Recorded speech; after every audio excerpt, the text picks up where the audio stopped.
We're headed out to conduct a targeted ground search into and past the tree lines with multiple points, multiple redundant navigational tools.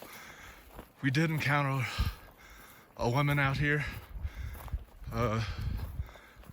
She looked like she was hiking alone, so it looks like there are people out here. And again, it's not that if you don't have redundancy, stay on the trail.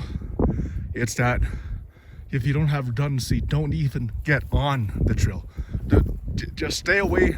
Don't even start a trail if you don't have navigational redundancy. No, of course, we're not talking about the woman we encountered. It's not like we're just talking in general. We didn't go up to someone and say, "Ma'am, do you have multiple sources of redundancy?" No, it's just in a general sense. And I think national parks, BLM, MPS, those agencies could probably save a lot of lives if they have it at the trailhead. Not just stay on the trail, but if they would say don't get on the trail if you don't have redundancy. I think that would be a good idea. I don't know what that is. Is that marking the tree for protection? Or was that put there by the Jim She Did search party before? I don't know. I see no markings on it. We're going to be conducting a targeted ground search into and beyond the tree line. If Jim saw something of interest, if he was trailing the way back, this is an area of interest. We are conducting a targeted ground search with multiple redundancies. A lot of times there's unofficial, or basically unofficial use trails that's not part of the official trail system. There's also closed roads.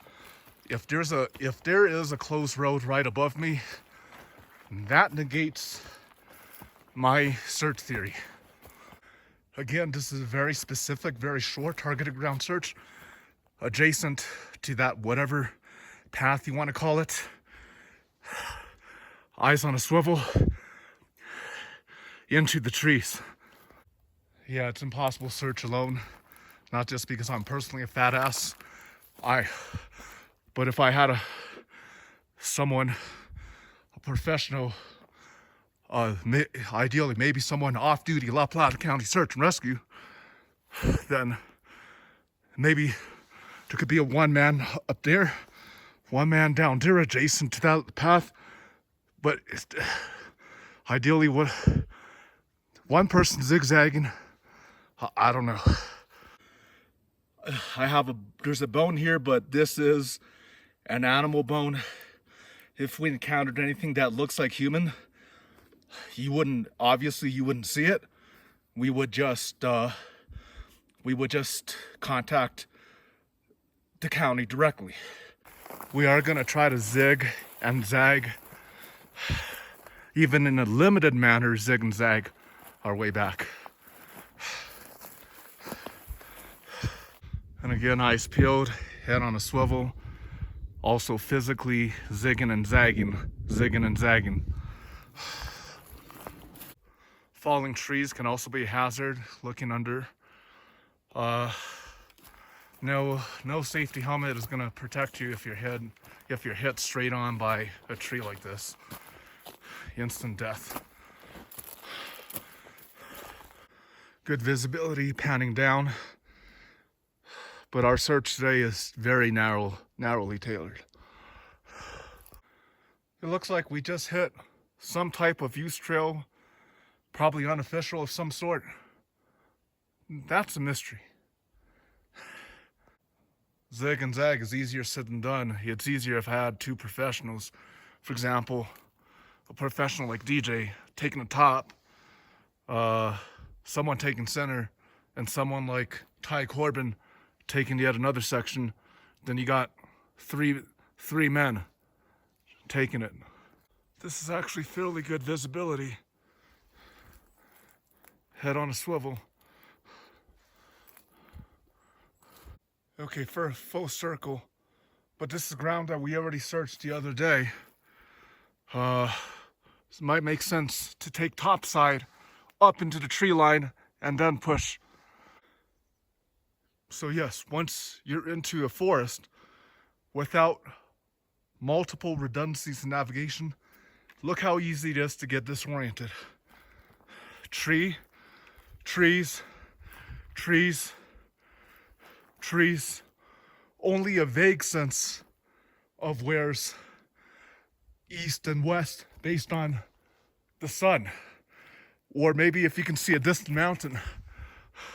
But you never want to rely upon dead reckoning for navigation. You always want to make sure you have multiple points of navigational redundancy. Multiple points of redundancy, offline GPS, map apps on your mobile device, physically separate GPS unit, turn on route tracking.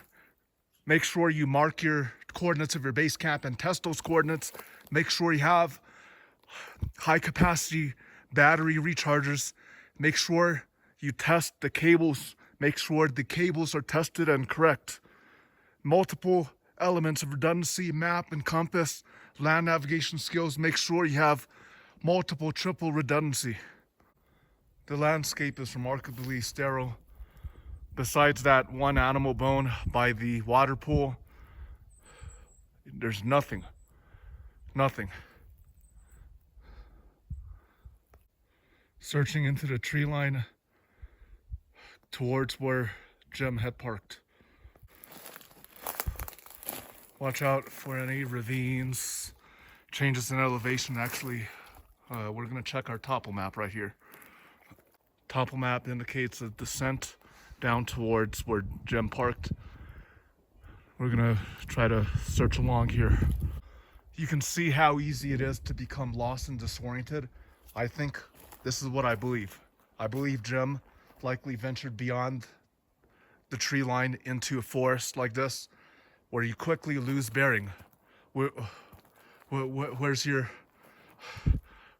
what bearing are you headed? You know, I think that's what happened.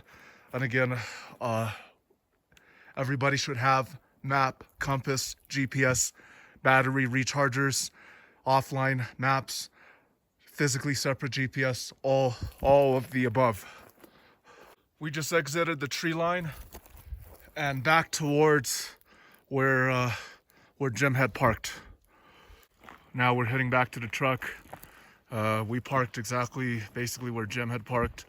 Earlier in the day, there was a SUV, solo hiking woman. We actually spoke to her, let her know we're searching for Jim. We asked her if she saw anything. She didn't see anything. All right, signing off for now.